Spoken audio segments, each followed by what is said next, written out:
Dobro večer, poštovani gledalci, moje ime je Damjan Stamenković, a vi gledate još jednu Meridian emisiju.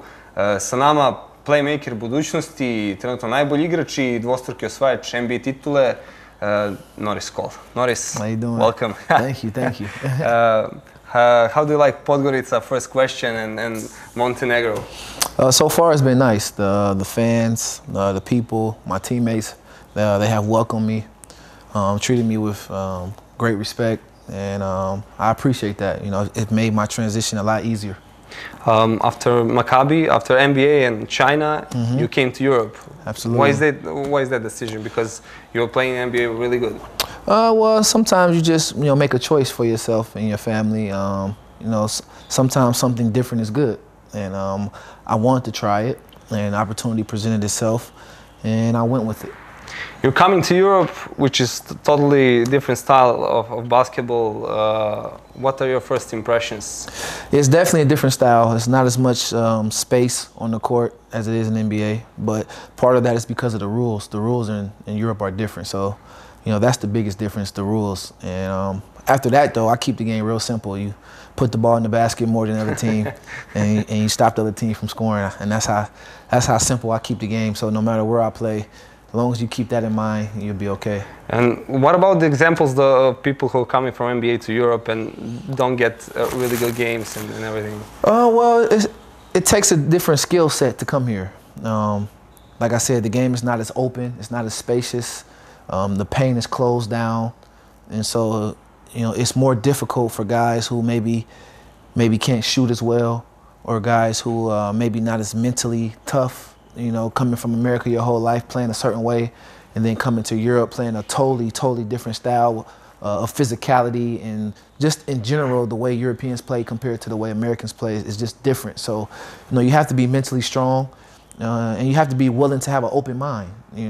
I love the game of basketball, and that's what makes it fun to play in Europe, because I can play many styles. I can play NBA, wide open style. I can play in Europe, any style. And so if you appreciate the art and the love of the game, the transition will be a lot easier for you. I'm asking all my guests how important is the physicality and mentality in basketball? It's important. In sport. Sports in general. That's why we work out. That's why we stretch. That's why we lift weights. That's why we condition in the off season, because of the physicality. From traveling, from having practices. Sometimes some teams practice twice a day. Sometimes in Europe, then the game, there's no defensive 3 seconds, so every time you go down the paint, there's 2 and 3 bodies there that's bumping you, chucking you. So, that part of the physicality is different in Europe. But, I enjoy the game. I found my niche in how to be effective, no matter where I play. So, I appreciate the different style, and, the more I see it, the better I get at it. Yeah, it's a big experience. For sure. Especially EuroLeague level. Yeah. I'm going to ask you, where's the best food? China? It's hard to say one place. Different places offer different things. The food here has been really good. I have no complaints so far. The food here in Montenegro has been excellent, which I heard that before I got here. So when I got here, and I was very satisfied with the food, and I'm continuing to be satisfied with the food, so it's good. Italy has great food, obviously, especially the pasta and the olive oil, extra virgin olive oil. It's hard to pick one place though. Barcelona has really good food. So anytime we travel and we have a chance to get out, I try to get some of the native food if I can. I can't take too big a risk. Like in China, I had to be limited, because if you're not used to eating it, it can mess up your stomach. But I like to try to at least one time try to, wherever I'm at, try that native food. And you're coming to Europe, and I want to ask you, in that time, was there any offer from the NBA clubs? Well, there's always different situations you can have. It's a matter of, do you like the situations or the offers that are being presented. And for me, I always sit down with my team, which is my family, my advisor, and my agent. And we sit down, we talk about the pros and the cons and what I'm trying to do and what I feel is best for me and my family, and then we make a decision. And once we make the decision, we don't look back. We just continue to go forward. And every decision that I've made, that's how I've made the decision. You won a title with Maccabi, And then you're coming to Italy, to Avellino, and then Budućnost Podgorica. Debut against Bayern Munich, 27 points. Look at that smile. How do you remember that game? Was it tough for you? I mean, it was a good game for me. I wish we would have won. You know, obviously we played a game to win, so the fact that we didn't win, it was disappointing. But, you know, I know what I can do out there on the court. It's just a matter of doing what I can do while helping the team win, because that's what's most important. You know, if I would have played really well and we would have won, that would be better. And so, you know, I know I can play well. I know I have a talent and can be special, but I want our team to do well at the same time, and that's what I try to focus on, helping the team win. I want to ask you how the teammates are accepted you here. Oh, they've been accepting me well. Yeah, I get along with my teammates pretty well. Each of them have different personalities, and I appreciate all those different personalities. And when we get on the court, we always have each other's back. So I like that. First, when you came here, the coach was Aleksandar Jokić, and now it's Jasmin Repeša. How is working with Jasmin Repeša? So far it's been good. We won 6 in a row. We won 6 out of the last 7. He's implemented, you know, a system for us, for everybody to understand, and that's important, to have a system that everybody understands and that everybody can go out there and execute. And I think we're going to have a strong end to the season if we continue to buy in. What are the ambitions of the club? When you came here, what they told you? We won a title. We won a title. Well, the goal was obviously to win the ABA League. That's first and foremost. And then, you know, we were already kind of behind in EuroLeague, but we wanted to boost our record in the EuroLeague standings. We wanted to be respectable, and so, you know, I'm going to do my role to try to make sure we come up with those goals. You're the biggest club in Montenegro, and everybody here expecting to win another title in ABA League. Are you satisfied with the season? I'm never satisfied until we win the championship. So we still have some games to play. We still have some room to improve, and so we're taking it one practice, one day at a time, one game at a time, and then, you know, at the end of the season, you'll know if I'm satisfied. You know, if we win the championship, then I'm satisfied. You're playing. I think you played against Mornar. You scored 16 points. It's good so far for Budućnost. Yeah, it's been good. It's been good because everybody's playing together. Everybody knows their role.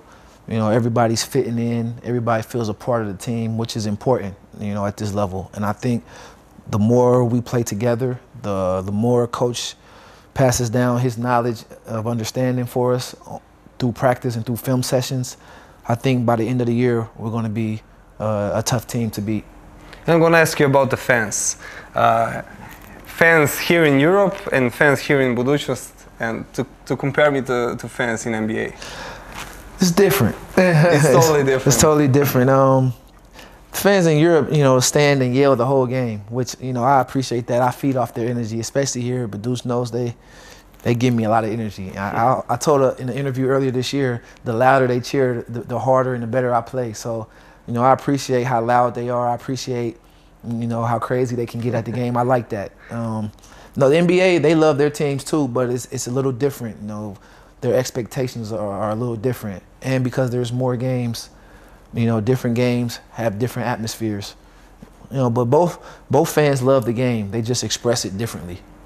Where do you like to play? You played in Belgrade, you played in Zagreb here, and you played in Bar. So what are the fans that are the best? Well, it's hard to pick one. I mean, obviously our home court, you know, you always go with your home team. You know, yeah. our home court advantage is great. But, you know, other teams have good home court advantages too. Playing at Red Star, I haven't played against Partizan yet, but I heard they have, you know, crazy fan base. When we played at Maccabi, the Gate is one of the best fans in all of Europe. So, you know, depending on where you go, but there's a lot of great fans in Europe. But, you know, obviously Budućnost, that's where I play. So those are the fans that I'm cheering for to be the best. Yeah, they like you. They like you. And I'm going to ask you about the EuroLeague also. How do you like this season? There are a few really good teams, Real Madrid, CSK, Fenerbahce.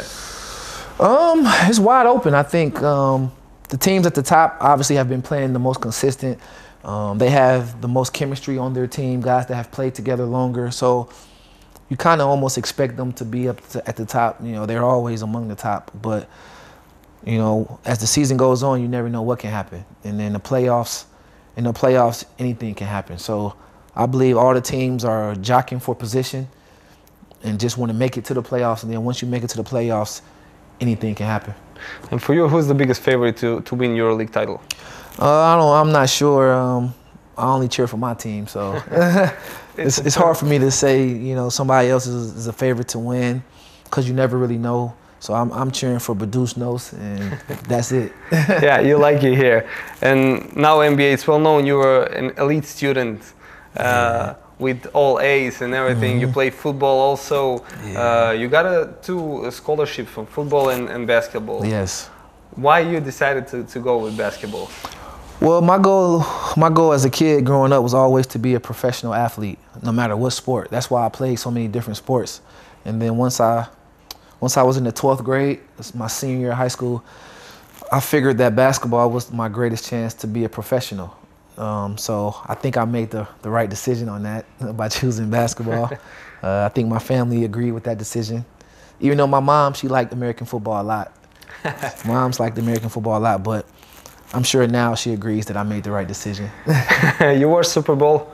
I didn't watch. I watched some of the highlights. I didn't watch. You're a LA Rams fan or Patriots? No, neither. Neither. I don't want to say. I wasn't. I just wanted to see a good game. Yeah. Even though I wasn't able to see the whole game, I was able to see the highlights, and so it seemed like it was a competitive game, and so that's good for the fans.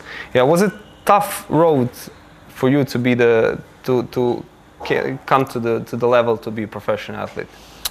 Is it tough in it's America, tough. It's definitely it's tough because the rules are different. It's not like here where you can be 15 and turn pro or 16 and turn pro.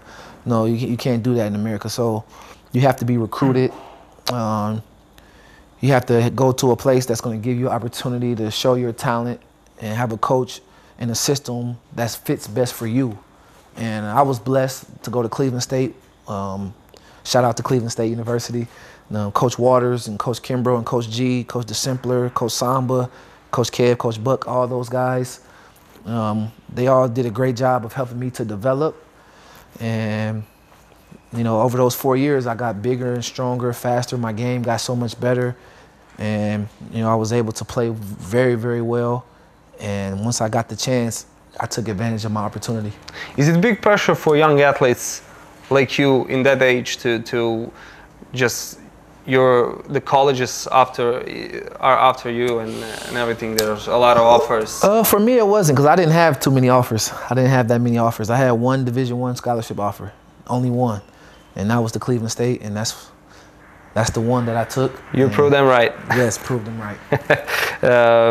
In 2011, you were drafted as a first round pick.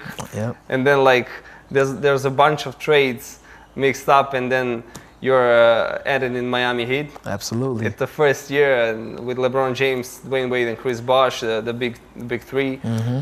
How do you remember that first year? First year championship, second year championship. It was great. It was a great way to start my career off, to learn from, you know, some of the best players to ever play the game. Being able to play at a high level every night. You know, that's the one thing that I always carry with me. There's no game that I'm nervous for. There's no game that's too big for me, because I walked into the NBA playing, you know, in the spotlight. Every game was the most watched game on TV, playing with LeBron and D Wade. Everywhere we went, it was a sellout, you know, so I got used to playing high intense games at a very, very early professional age. So I think that part I learned the most. And, you know, how to be a pro, you know, how to take care of my body. Those guys do a great job of taking care of themselves, do a great job of taking care of their families, do a great job with the media and interacting with the fans. And so I was able to learn from the best. What's the difference to play with the club who's chasing titles, who's chasing rings, and for the team that is not in the first plan, you know? Yeah, there's a big difference. It's a big difference because the expectations are different. You know, we were watching the LA Lakers last year or whatever, and we're watching Miami Heat 4 years in a row, like championships. Yeah, the pressure is definitely different when you have expectations. When the expectation is for you to win, it brings about different pressure. because it could cost you your job. You know, when there's no pressure, you're a little bit freer. You experiment a little bit more. You'll try things that you might not normally try. They experiment with different lineups, things like that. But when your expectation is to win the championship, there's no room for error. You know, there's certain mistakes that you can't make. There's certain things that you just have to do out there on the court. And I'm glad that I learned that, you know, my rookie year. When I told my friends I'm going to interview Noris Kol, they first what they asked me is like, you must ask him what it's like to train with Lebron James.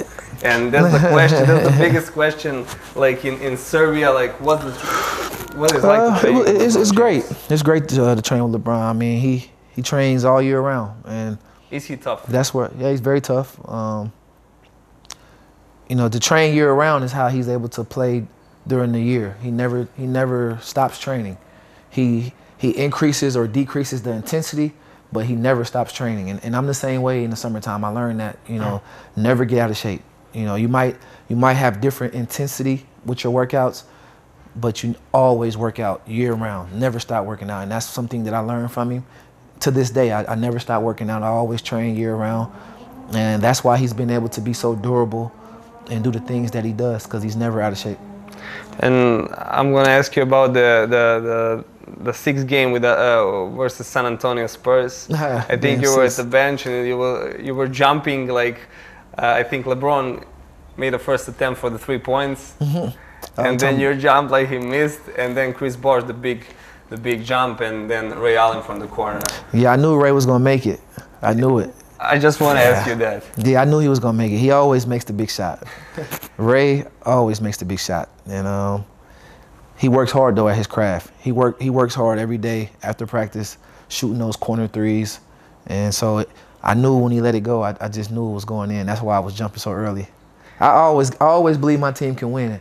Until zeros on the clock, I always believe that my team can win. And so that's why I was so excited. That's why I was jumping early, because I always believe my team is going to win until the clock run out. You won that game. Do you know in that time that you will win the championship? When you won that game? Yes, I was confident that we would win after that game, because it was demoralizing to the other team. You know, they had won most of the game. The game was basically over, 20.5 seconds left. They was up by 5, I believe. But we took it one play at a time, one play, one possession, and gave ourselves a chance. And, you know, we were able to get the win. They're a tough team, though. San Antonio it's probably the toughest team, one of the toughest teams I ever played against out of all the teams in the NBA those years. You know, those San Antonio teams are very, very tough. Playing for Miami, New Orleans, Oklahoma City, you play with a bunch of superstars. Can you name one who got a big influence on your game? Like I suppose it's also totally different to play with Russell Westbrook and to play with LeBron James, or to play with Anthony Davis. They're all different, but they're all great in their own way. Obviously, they're all great players. They are great players. They're all going to go down as all-time great players. Obviously, LeBron is a little different. You know, he's in that, you know, greatest of all time discussion. So he's a little different than the rest of them. But they're all great players. They all bring different things to the table. And the one thing that they all bring is that they play every night. They come every night to give you a show. You know, LeBron's going to give you a show. D-Wade's going to give you a show. Chris Bosh, Ray Allen going to give you a show. Russell Westbrook is going to give you a show. Anthony Davis, he's going to give you a show every night. And so the fact that they're able to show up night in and night out when every team knows what they're going to do and they still can't stop them, that's what makes them special. Besides your playmaking and scoring abilities, you recognize about one more thing, that's old school flat top haircut. Yeah. How did you choose to go with that? Well, I just wanted to do something different in college. I wanted to have a special year. I wanted to stand out a little bit. And my father had a flat top growing up, a box. While I was growing up, he always had a flat top haircut. And so, you know, I just did it, you know, kind of like in honor of him. But I wanted to do something different and stand out, and it was original. You know, everyone seemed to like it. And with having in mind that you have a college degree, what do you plan to do after the basketball career? Well, hopefully, you know, I could just retire and just, you know, volunteer here and there and do things that I want to do. You know, I plan on trying to, you know, work and play as long as I can, save up as much as I can so I don't have to work again. But my passion is to help youth. You know, that's what my foundation is about, the Noris Kol Foundation. That's what my church is about, Webster Street Church of Christ. You know, so I'm into helping the young people. And when I'm done playing, I'm pretty sure I'm gonna, you know, do something to have to do with helping young people reach their potential. We're getting closer to an all-star game. I was mentioned before with our Nikola Jokić. How do you like his game? He became a really big leader. Yeah, he has game. He has what they call great fundamentals, great hand-eye coordination. He makes passes that no one else sees. He has great anticipation on the court, great feel for the game. He's a special player. He's one of the best bigs in the league for sure. He deserves to be an all-star. How do you like NBA league so far? The NBA? NBA, yeah. What's not to like? You know, it means it's the best league in the world, the top talent. Fans from all over the world watch it. You know, it's pretty cool. When we're talking West and East, do you think the Golden State are still favorites, the biggest favorites to win the title? Right now, for sure. Right now, they're so talented. They have so many different weapons, so many different combinations of style of play. You know, it's going to be tough to beat them. But anybody can be beat. You know, it just takes the right situation, and it's going to be tough. You know, whoever could beat them is going to have to play a special series, very special series. We gotta mention James Harden and the phenomenal games that he's playing, but Kobe Bryant told that with that game he will never win championships. Well, you had to listen to the whole context of what Kobe said. You know, Kobe gave him props. Kobe said that he's an amazing player and that he's doing what he has to do to keep his team, you know, relevant. So, you know, I have nothing to say about what Kobe said. I want to mention also Luka Doncic, the phenomenal rookie. What do you think about his game? And he's played well so far in the NBA. Really well. You know, kind of surprised me how well he's playing. I knew he was really good, you know, because I played against him last year in EuroLeague. I knew he was really good, but I didn't know he was going to be this good. You know, he's a special rookie for sure. With him and Porzingis, Dallas could be dangerous for attacking title. We'll see. We'll see. We'll see. They still have a lot of work to do because they're so young. You know, as long as Golden State is put together the way they put together, as long as LeBron James in the West, it's going to be hard to win. As long as James Harden and the Rockets are playing the way they're playing, you know, it's going to be tough. But they're definitely talented young players for the future. And I want to ask you about the Los Angeles Lakers and LeBron James. He came here, and the team is not playing very good because he was injured. So what are you expecting about LA Lakers this season? And there are rumors for the trades like Anthony Davis, like Kyrie Irving. So, well, the one thing about the NBA, you never know until it happens, and so you know you never know how the season is going to go. You know, if they make the trade, or if they don't make the trade, those will be two different dynamics. So I'm just looking forward to just watching as a fan, to watch and see what happens. You know, I don't know what's going to happen, but I'll definitely be tuned in, watching. You know, and hopefully, you know, play my way back in there. that will be my last question at the end. Who will be the winner of the NBA title this year? I don't know. It's hard to say. Obviously, Golden State is the favorite, but I don't know. We had to see how the playoffs go. We had to see how trades go by the trade deadline. We had to see.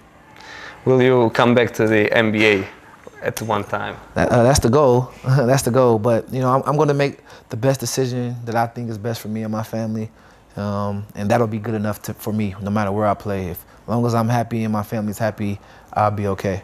If you can choose one team from the NBA, what will be? Can't choose one team. I'll play for anybody who want me.